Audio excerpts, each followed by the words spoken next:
In the golden village of Ebenezer, where the red dust danced in the wind and children's laughter echoed between mud houses, lived a man named Kwabena. He was known for his clever hands and sharper tongue. He sold goods in the market, salt, oil, and spices, and his shop always drew people in. But not because he was kind.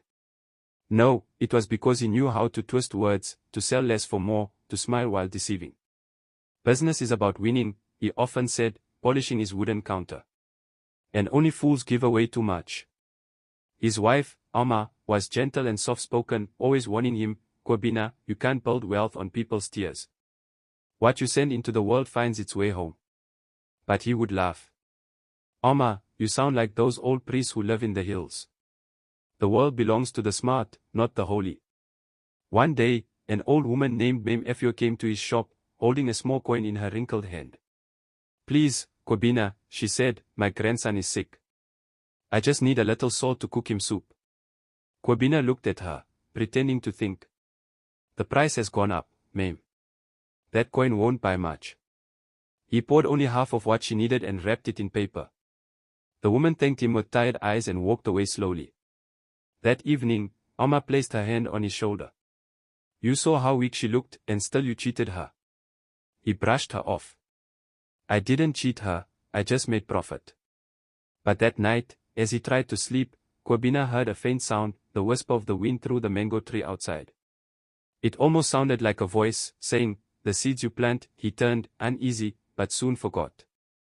Days turned into weeks. His business grew, his pockets filled, but his heart grew harder. He started lying more easily, laughing more cruelly. And in the distance, the wind whispered again, will grow. Months later, dark clouds began to gather, not in the sky, but in Kwabena's life. A young man from the next village came to buy cooking oil. He was strong, with calloused hands and kind eyes. Kwabena sold him a half-filled bottle, hoping he wouldn't notice.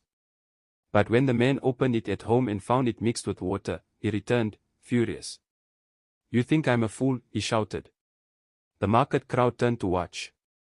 Kwabena laughed nervously, or, brother, it must be a mistake. But the man didn't believe him. Word spread quickly, Kwabena cheats his customers. By the next week, his stall stood empty. People passed by without looking. Even the old woman selling plantains whispered behind their hands. At home, Alma tried to comfort him, but he snapped at her. They are jealous. They want to see me fail. Soon after, his son, little Kojo, fell sick, weak and feverish. The healer said it was the rainy season's curse, but Alma believed it was more. Kwabena, she whispered, maybe this is life returning what you gave out. He refused to listen. In anger and pride, he went to the city to find work, leaving his family behind. There, he met men who promised riches.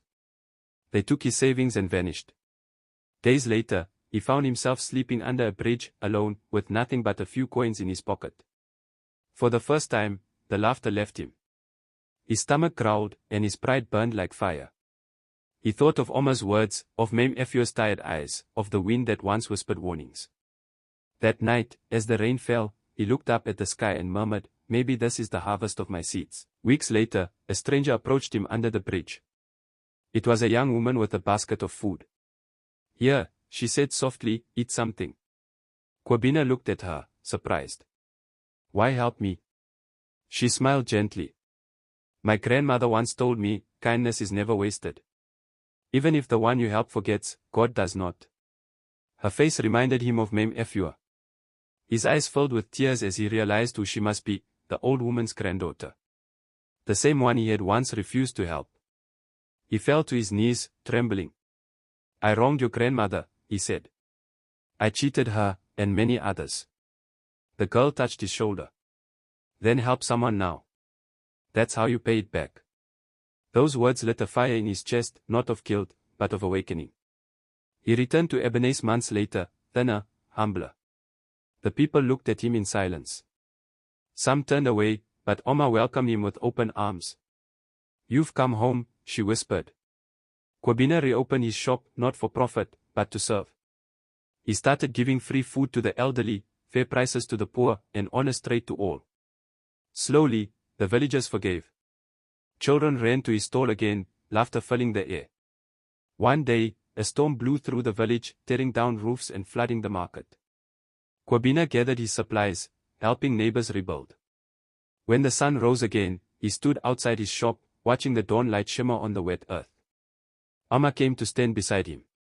"You see," she said softly. "The seeds you plant." He smiled, tears in his eyes. "Yes. They always come back." And from that day, people in Ebene spoke not of the man who cheated them, but of the man who changed, proving that karma isn't punishment. It's simply life teaching us to grow.